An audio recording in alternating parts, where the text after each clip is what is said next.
2008년 글로벌 경제 위기가 발생한 지 10년이 넘었습니다. 각국의 정부가 대대적인 경기 부양 정책을 펼쳤음에도 불구하고 지금 전 세계는 여전히 경기 부진에서 벗어나지 못하고 있습니다.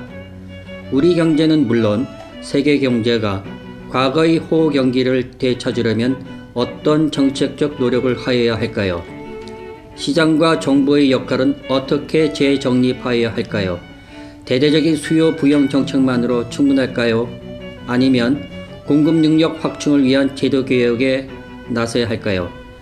이런 질문들에 대한 도움을 받고자 자본주의를 어떻게 운영해야 할지를 두고 과거 200년 동안 세이브의 법칙을 두고 경제학자들이 벌인 논쟁을 소개하고자 합니다. 세이의 법칙은 공급은 스스로 수요를 낳는다는 말로 유명합니다. 그렇지만 세이 법칙이 가지는 진정한 의미에 대해 알고 있는 사람은 의외로 많지 않습니다. 경제학 교과서에서도 케인즈가 세이 법칙을 비판했다는 사실만 언급할 뿐 정확한 내용을 설명하지 않고 있으니 일반인들이 세이 법칙을 자세히 알지 못하는 것은 지극히 당연하다고 하겠습니다. 공급은 스스로 수요를 낳는다는 말은 여러분이라면 어떻게 해석하겠습니까? 경제학 지식이 없는 분이라면 10중 8구 만들면 무조건 팔린다로 들릴 것입니다. 또한 많은 분들이 만들면 무조건 팔린다는 주장에 동의하지 않으실 겁니다. 왜냐하면 돈 벌기가 힘들다는 것쯤은 누구나 경험을 통해 체득하고 있기 때문입니다.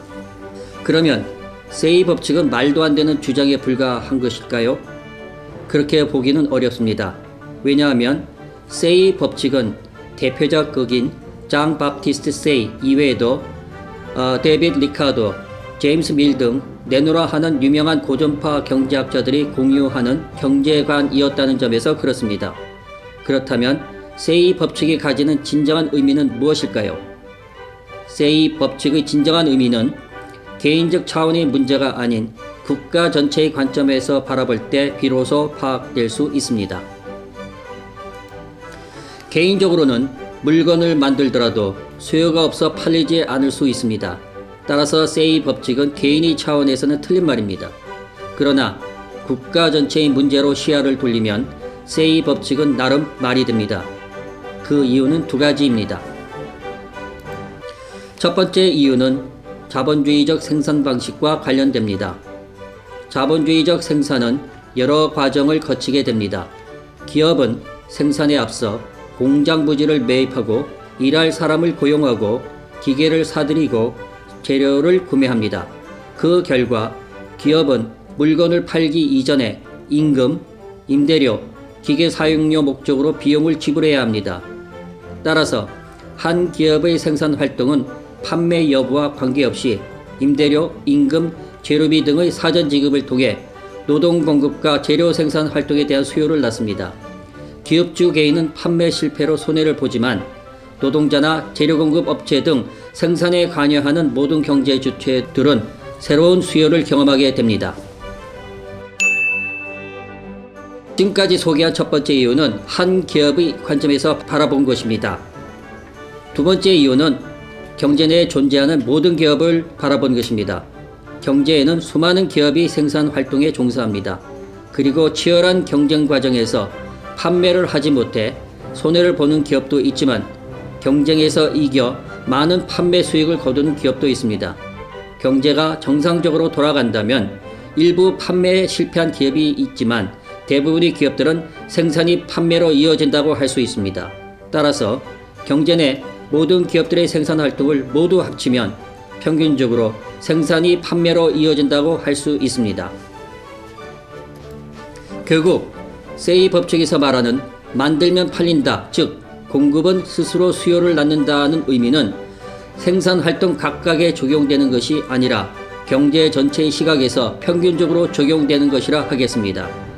여기서 드는 의문은 고전파 경제학자들이 세이 법칙을 통해 주장하는 메시지가 무엇인가입니다. 고전파 경제학자들이 던지는 메시지는 크게 두 가지입니다. 첫 번째 메시지는 국부의 원천은 생산 활동에 있다는 것입니다. 국부의 원천이 생산 활동에 있다는 주장은 아담 스미스 이래 경제학계 일관 등에 계승된 철학입니다. 생산 활동이 국부의 원천임에 이의를 다는 현대인은 없습니다. 그러나 도전학파가 활동하던 18세기 후반에서 19세기 전반만 하더라도 국부의 원천은 금이나 은 등 귀금속 축적이라 보고 생산활동은 기본적으로 제로섬 게임이라 보는 중상주의적 사고가 아직 남아 있었습니다. 고전파 경제학자들은 중상주의적 사고를 반대하는 경제관을 가지고 있었고 이것이 세이 법칙으로 요약된 것이라 할 수 있습니다. 두 번째 메시지는 자유로운 경제활동이 보장된다면 불황과 같이 경제 전반에 걸친 공급과잉 현상은 일어나지 않는다는 것입니다. 고전파 경제학자들은 경제 내 거래되는 모든 생산물의 수요와 공급이 일치하리라 보지는 않았습니다. 생산에는 어느 정도 시간이 소요되기에 생산자들은 미래의 판매 예상치를 고려하여 생산량을 결정하기 마련이고 그 결과 실제 판매량이 미래의 수요 예상치와 다를 때 일부 품목의 공급 과잉이 일어날 수 있다고 본 것입니다. 그러나 모든 상품에 걸쳐 공급이 수요를 초과하는 전반적인 공급 과잉 현상은 일어나기 어렵고 일어나더라도 한시적인 현상에 그칠 것이라 보았습니다. 그 이유는 신축적인 가격 기능을 통해 공급 과잉 품목의 가격은 하락하고 이에 대응하여 공급량은 줄어들어 공급 과잉 현상이 해소되리라 보았기 때문입니다. 결국 고전파 경제학자들은 수요와 공급의 품목별 부딪히가 늘 일어나며 그 정도가 심할 경우 일시적이나마 경제 침체가 일어날 수 있다고 보았습니다. 그런 점에서 세이 법칙은 고전파 경제학자들이 공유하는 경기 변동론이라 하겠습니다. 그러면 고전파 경제학자들은 전반적인 공급 과잉 현상이 일어날 수 없다고 본 것일까요? 그렇진 않습니다. 전반적인 공급 과잉 현상은 경기 침체 정도가 심각한 경제 위기의 상황이라 말할 수 있고 경제 위기는 전쟁 등 경제 외적인 외부 충격이 있을 때에만 발생하는 예외적 현상이라는 게 고전파 경제학자들의 생각이었습니다. 달리 말하면 예외적 충격이 없는 한 전반적인 공급 과잉 현상은 일어날 수 없고 품목별 수요와 공급의 불일치로 인한 경미한 정도의 경기 변동은 늘 일어난다고 본 것이 고전파 경제학자들의 경제관이었습니다. 이러한 고전파 경제학자들의 경제관에 반기를 둔 사람이 케인즈였습니다. 사실 세이의 법칙이 유명한 것은 케인즈가 그의 명저 고용 이자율 및 화폐에 관한 일반 이론에서 비판하였기 때문입니다. 케인즈는 공급이 스스로 수요를 낳는다는 세이 법칙을 대신하여 유효 수요가 공급을 결정한다는 정반대의 명제를 제시하였습니다. 보다 구체적으로는 유효 수요의 크기에 따라 비자발적 실업이 만연한 상태에서 생산량이 결정될 수 있다고 본 것입니다. 달리 말하면 완전 고용은 저절로 달성될 수 없으므로 고용 증대를 위해 정부가 적극적 역할을 해야 한다고 본 것입니다. 여기서 드는 의문은 세이 법칙으로 상징되는 고전파 경제관과 유효 수요론으로 대변되는 케인즈의 경제관이 정반대의 입장을 취하게 된 배경입니다. 고전파 경제학자들은 공급을 중시한 반면 케인즈는 수요를 중시하고 있다는 점에서 양자는 서로 상충되는 경제관을 가지고 있는 셈입니다. 결론부터 말씀드리자면 고전파 경제학자들은 시장의 가격 기능을 신뢰한 반면 케인즈는 화폐 경제의 태생적 불안정성을 주목한 데에서 양자의 입장 차이가 유래된다고 하겠습니다. 고전파 경제학과는 경제 내 여러 생산활동이 수요와 공급으로 물고 물리는 순환경제를 상정하고 있습니다. 분업을 기반으로 하는 자본주의 경제의 구조상 나의 공급은 누군가의 수요로 이어질 것인 바 공급과 수요가 물고 물리는 순환구조에 구매력이 유출되지 않는 한 경제 전체적으로 공급이 수요를 낳는 현상이 지속되리라 본 것이 고전파 경제학자들의 생각이었습니다. 케인즈가 세이 법칙에 반기를 둔 가장 큰 근거는 공급과 수요가 물고 물리는 순환구조에 구멍이 존재한다는 것입니다.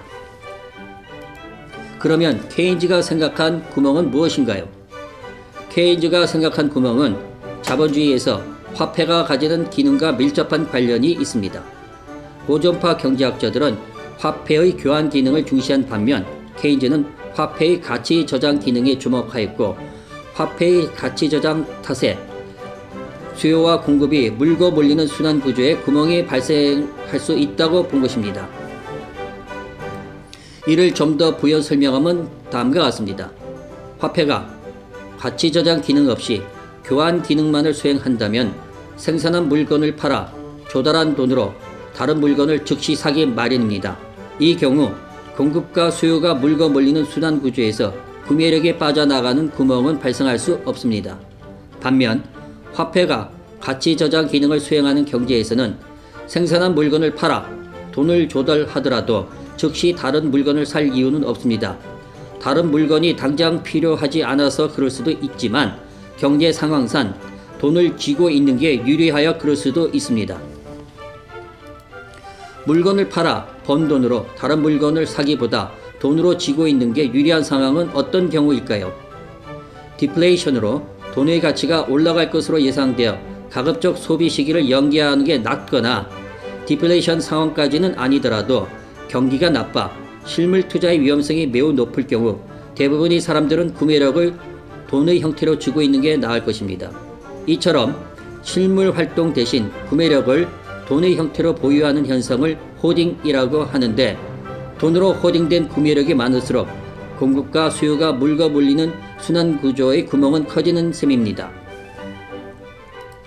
결론적으로 케인즈는 화폐가 가치 저장 기능을 수행하는 자본주의 경제의 특징을 고려할 때 고전학파가 생각한 공급과 수요의 순환 구조가 화폐의 호딩이란 형태로 훼손될 수 있는데 이런 현상을 유동성 함정이라 명명하였습니다. 경제가 유동성 함정에 빠지면 공급과 수요의 순환 구조에 심대한 구멍이 생겨 이 구멍을 통해 구매력이 유출되어 경제 전반에 걸쳐 공급 과잉이 일어날 수 있다는 것이 케인즈가 유효 수요를 강조한 이유입니다. 세이 법칙으로 대변되는 고전 학파의 경제관과 유효 수요론으로 대변되는 케인즈의 경제관 중 어느 쪽이 옳을까요? 달리 말하면 고전 학파가 주장하듯이 시장 자유를 바탕으로 공급이 수요를 낳는 생태계를 조성하는 게 맞을까요? 아니면 케인즈가 강조하였듯이 정부의 적극적 수요 진작을 통해 경기 침체를 유발하는 화폐의 호딩을 최소화해야 할까요? 이에 대한 저의 입장은 중형입니다. 달리 말하면 수요를 무시한 공급 중시 경제 운영이나 공급 능력 확충을 무시한 수요 일변도의 경제 운영 모두 문제가 있다는 것이 저희 견해입니다. 첫째, 케인즈가 강조하였듯이 우리는 화폐 경제에 살고 있습니다. 그러기에 경제가 나빠지면 화폐의 호딩이라는 형태로 경제가 유동성 함정에 빠질 수 있는 바 이런 상황을 미연에 방지하고자 유효 수요 유지에 정책적 배려가 있어야 합니다. 그럼 유효 수요를 유지하기 위한 정책적 배려는 어떤 게 있을까요?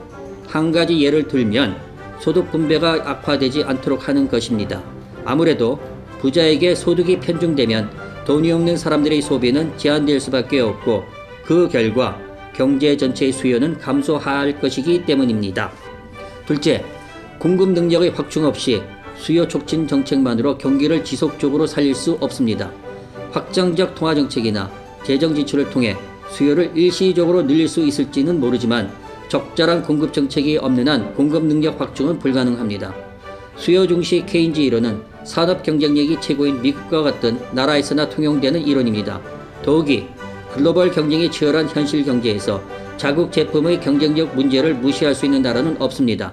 세계 최대의 경제 대국인 미국도 국제 경쟁으로부터 자유롭지 못합니다. 이런 점은 무역으로 먹고 사는 우리의 경우 더욱 심각합니다. 우리의 경제적 번영을 유지하려면 끊임없이 일본, 중국 등 주변 국가의 경쟁에서 살아남아야 합니다. 결론적으로 고전파 학자들의 세이 법칙이나 정반대인 케인즈의 유효 수요 이론 중 어느 쪽이 옳은지를 따질 실익은 없습니다. 오히려 양자의 입장 차이 이면에 숨어있는 대가들의 통찰을 10분 흡수하여 양 경제관이 가지는 장점을 극대화하고 단점을 최소화하는 중형의 절충적 경제관을 가지는 것이 중요하다고 하겠습니다. 이 점이 저희 채널 간판을 경제는 가운데다로 정한 이유입니다.